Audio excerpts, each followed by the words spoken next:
యాషువా మెస్సయ్య గారి దివ్యనామంలో ఈ కార్యక్రమాన్ని వీక్షిస్తున్న మీ అందరికీ నా ప్రేమపూర్వకమైన ఉదయకాల శుభాకాంక్షలు తెలియపరుస్తూ సమయాన్ని బట్టి తండ్రికి మహిమ చెల్లిస్తూ చివరిదాకా ఈ కార్యక్రమాన్ని వీక్షిస్తున్న మీ అందరికి షాలోమ్ అండి. మంచిది, ఒక పాట విందాం. తండ్రికి మహిమ కలుగును. హల్లెలూయా.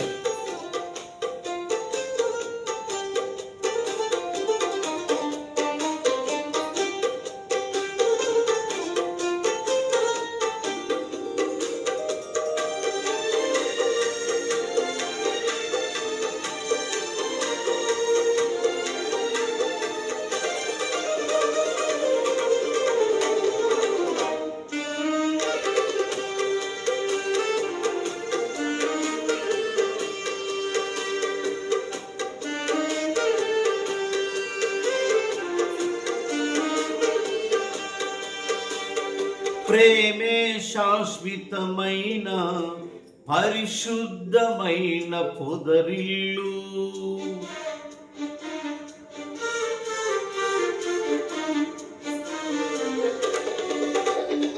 ప్రేమే శాశ్వతమైన పరిశుద్ధమైన పొదరిల్లు, మనసే మందిరమాయే నా మదిలో దీపము నీవే.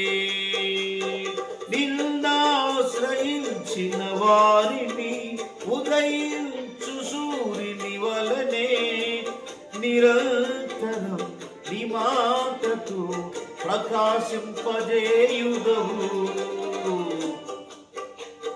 ప్రేమే శాశ్వతమైన పరిశుద్ధమైన పొదరిల్లు, మనసే మందిరమాయే నా మదిలో దీపము నీవే. హల్లెలూయా. అమరమైన ఆయన చరిత్రమును విమలమాయే నీ రుధిరారము. హల్లెలూయా. ఆయన హృదయం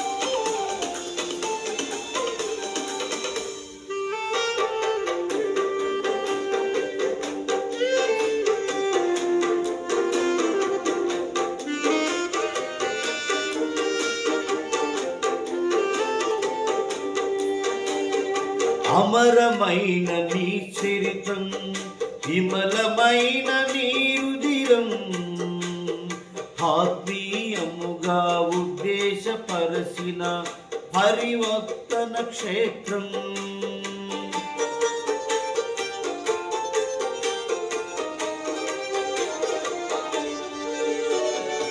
అమరమైన నీ చరితం, విమలమైన నీ రుధిరం, ఆత్మీయముగా ఉద్దేశపరచిన పరివర్తన క్షేత్రం. ఇన్నాళ్ళుగా నన్ను స్నేహించి ఇంతగా ఫలింపజేసితివి. ఈశ్వర సంపదనంతటిని అభినయనిచ్చి పాడిదను. ఉండలేను, బ్రతుకలేను నీ తోడు లేకుండా, నీ నీడ లేకుండా. ప్రేమే శాశ్వతమైన పరిశుద్ధమైన పొదరిల్లు, మనసే మందిరమాయే నా మదిలో దీపము నీవే. అందుకే మహిమ కలుగును గాక. పరిశుద్ధుడు జీవాధిపతి అయిన యావే మనందరినీ కూడా ఆశీర్వదించను గాక. చక్కటి సమయంలో మరి ఈ దినమంతా మనకు కావాల్సినటువంటి వాగ్దానాలు మనం విందాము.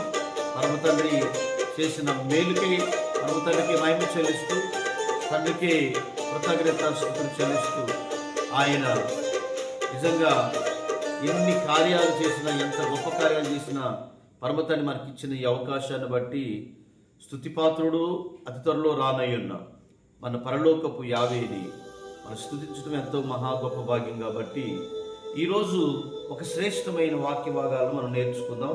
తండ్రికి మహిమ కలుగును గాక. అతి పరిశుద్ధుడు జీవాధిపతి అయిన యాషోవా మెస్సీయ గారి దివ్యనామంలో ఈ శ్రేష్టమైన వాక్య భాగాలు ఏంటి అని అంటే, అంశం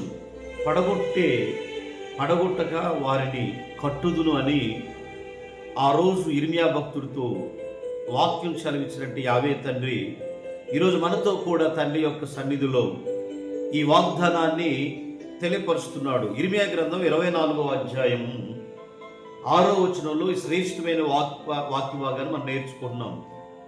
ఇర్మియా గ్రంథము 24వ అధ్యాయం 6వ వచనం, మేలు కలుగునట్లుగా నేను వారి మీద దృష్టించు పడగొట్టక వారిని కట్టెదను, పెళ్ళగింపక వారిని నాటెదనని ఈ శ్రేష్టమైన వాక్య భాగం మనకు తెలియపరుస్తుంది.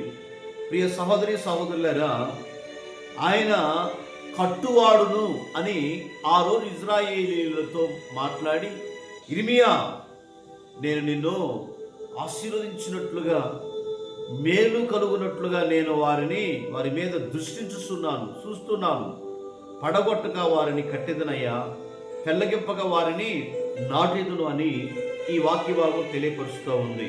ఆమోసు గ్రంథములో 9వ అధ్యాయము 15వ వాక్యంలో ఈ రీతిగా రాయబడింది, నేను వారిని నాటెదను, నేను వారికి ఇచ్చినట్టు దేశములో నుండి వారు ఇంకా పెరికివేయబడరు అని రాయబడింది.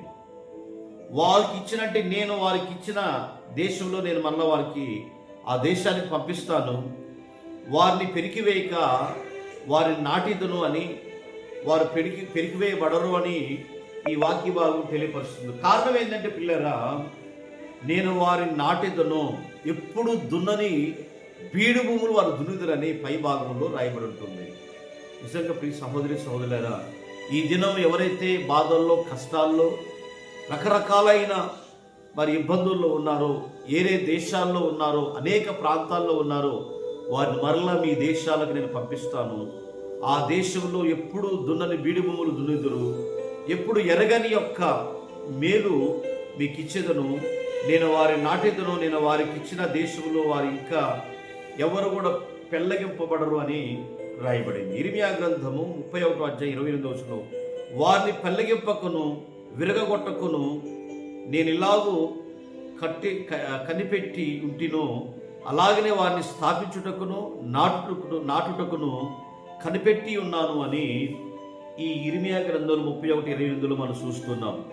నిజంగా ఆయన ఏమాత్రం పెళ్ళగించక విరగగొట్టకుండా నేల ఎలాగూ కనిపెట్టుకొని ఉండునో అలాగనే వర్షం కొరకు నేను వారిని స్థాపించుటకై నాటుటకును కనిపెట్టుదునని ఈ వాక్య భాగం తెలియపరుస్తూ ఉంది.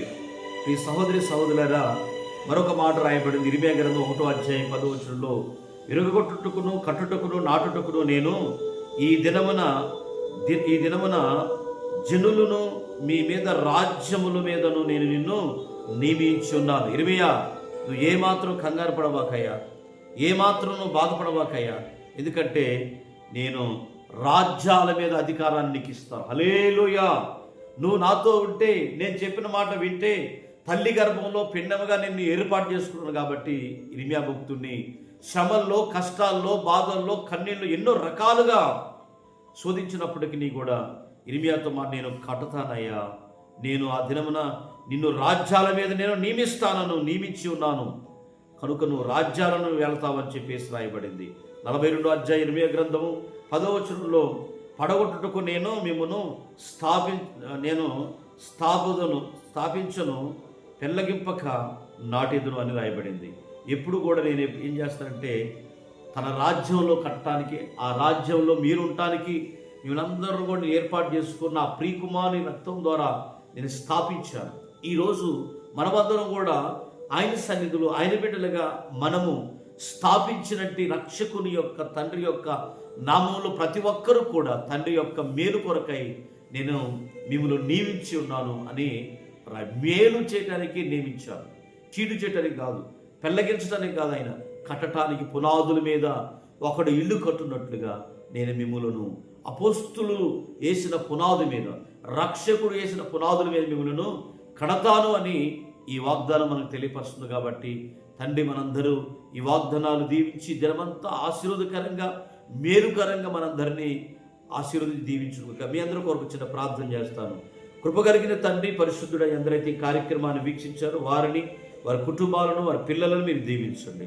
ఈ దినమున ఆయన ఎందరైతే వివాహ వేడుకలు జరుపుకున్నారో, ఎందరైతే తండ్రినైనా పుట్టినరోజు కార్యక్రమాలు జరుపుకున్నారో, సంవత్సరం అంతా వారిని దీవించండి. మహాసభలు జరిపిస్తున్నారో, ఎందరైతే తండ్రి ఈ దినాన పని బాటలు తోడై ఉండి నడిపించమని, అయ్యా నేను నమ్మి నీ బిడ్డలను నైనా నువ్వు ఏర్పాటు చేసుకున్నావు, మేలు చేయడానికి నువ్వు ఎన్నుకున్నావు.